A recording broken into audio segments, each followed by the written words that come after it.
Opponents and others were arguing that we should let Detroit go bankrupt. We made a bet on American workers and the ingenuity of American companies, and today our auto industry is back on top of the world. We refused to throw in the towel and do nothing. We refused to let Detroit go bankrupt. I bet on American workers and American ingenuity, and 3 years later, that bet is paying off in a big way.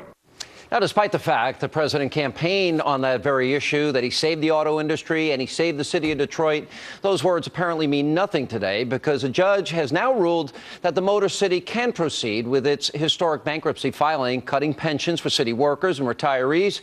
And while President Obama sits back and watches this all unfold, well, my next guest, Kentucky Senator Rand Paul, he is taking action. He's traveling to Detroit to unveil a recovery plan for that city, and he's here to explain the efforts himself. Kentucky Senator Rand Paul. Senator, welcome back. Good to see you.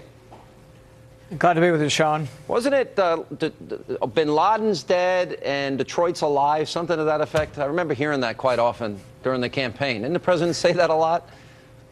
That's right. If you like your car bailout, you can keep it, period. Yeah. So, no, I think really what we need to do is try something different. I mean, for 50 years, we've been trying government stimulus, trying to bail out cities that have gone bankrupt. But I think through bankruptcy, we ought to find a new way. So what I'm promoting is something called economic freedom zones. It's kind of similar to what Jack Kemp talked about when he talked about enterprise zones 20 years ago. But this is enterprise zones on steroids. This is a massive give back of money that's already yours. We're not going to take it from Houston to bail out Detroit. We're going to let Detroit keep their own money and let Detroit bail themselves out.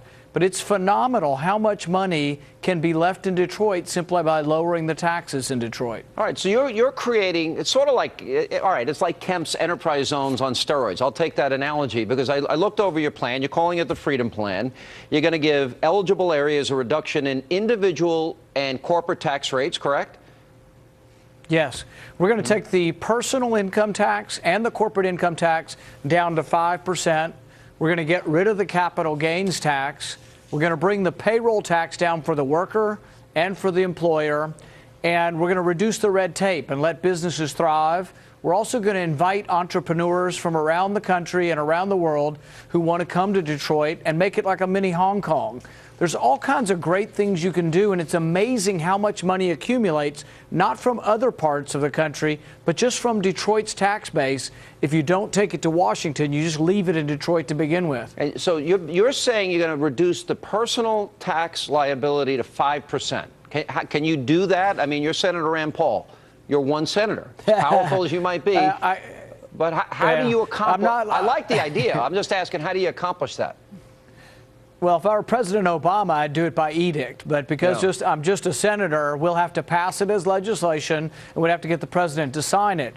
But I can tell you right now, there's not a lot of enthusiasm for the traditional type of bailout. I don't think that will pass the House of Representatives. I think my plan, if Democrats would look at it honestly, could pass the House of Representatives, could pass the Senate. We could really do something good for Detroit. And I also have a motive in this for Kentucky. Eastern Kentucky has 20 counties that would apply for this. And we could help out a lot of people who are hurting in Eastern Kentucky. Harlan, Hazard, Pikeville. The president's war on coal is really crippling the economy in my state. So I'd like to help Kentuckians, but I'd also like to help some of the big cities around the country. So we just heard the president at the beginning of the segment say a couple of times, we refuse to throw in the towel. We refuse to let Detroit go bankrupt. Now Detroit's going bankrupt. And then he also accused others like Mitt Romney of wanting Detroit to go bankrupt. I mean, so a little bit of irony here. This is it's still his first year in his second term. Let me play an exchange, our own Ed Henry pressing Jay Carney about the president changing his position on this. And watch this exchange. It's pretty revealing. Is the president going to let Detroit go bankrupt? Ed, I think that happened a while ago. Well, the judge today said as we said, Detroit's bankruptcy is something that needs to be resolved between the city and its creditors.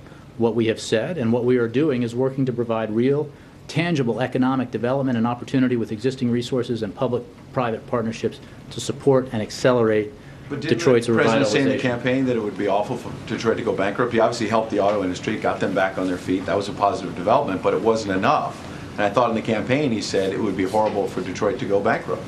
Well, I think that there is enormous hardship caused by some of the problems that have happened in Detroit, which is why this needs to be resolved between the city and its creditors. Our position on this is the same as it was prior to the judge's ruling and prior to or in the immediate aftermath of the declaration of bankruptcy. All right, now they're claiming it's the city and their creditors, but the president said, and I repeat, and I quote, "We refuse to let Detroit go bankrupt." Well, here's the problem, Sean, is that the way he would bail out Detroit is through a government stimulus. We had that once. Remember, there was $1 trillion stimulus under President Obama, and they estimated that it cost $400,000 per job. The difference is what I'm talking about is not where I pick the winners and losers, but the consumer does. So the tax money would go back to those who earned it.